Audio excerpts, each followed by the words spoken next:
তো হ্যালো সবাইকে, welcome back to my channel. সামনেই তো ক্রিসমাস আসছে, তাই ভাবলাম ক্রিসমাস স্পেশাল কিছু করি। তো যেই ভাবা সেই কাজ।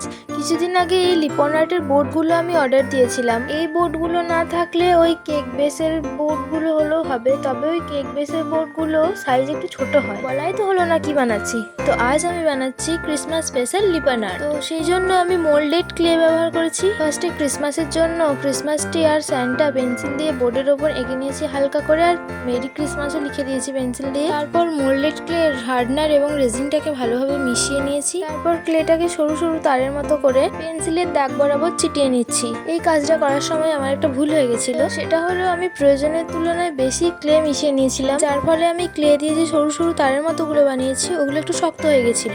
একটু না, অনেকটাই শক্ত হয়ে গেছিল, যার ফলে যেটাতে আমার অসুবিধা হচ্ছিল। তো আমি তো বলবো এরপর থেকে ক্লে এর কোনো কাজ করার সময় অল্প পরিমাণে ক্লে মেশাতে। যত বেশি পরিমাণে ক্লে মিশিয়ে নিলে ফালতু ক্লেটা নষ্ট হয়ে যাবে। যাই হোক, যেটা হয়ে গেছে সেটা তো আর ঠিক করা যাবে না, তাই পরের বার থেকে ঠিক করার চেষ্টা করব। এখানে আমি কিছু স্নো স্টারও করেছিলাম। তো ক্লে চেটানো হয়ে গেছে, এবার চলো কালার করা যাক। এখানে আমি সাদা ফেব্রিকের কালারটা ইউজ করেছি। হ্যাঁ, কালার করার আগে যেন ক্লেটা ভালোভাবে শুকিয়ে যায়। তো এইভাবে আমি পুরোটা কালার করে নেওয়ার পর কিছু মিরর চিটিয়ে নিয়েছি। তোমরা ভিডিওটা পুরোটা দেখতে থাকো, ভালো লাগলে লাইক করে দিও এবং চ্যানেলটিকে সাবস্ক্রাইব করে দিও।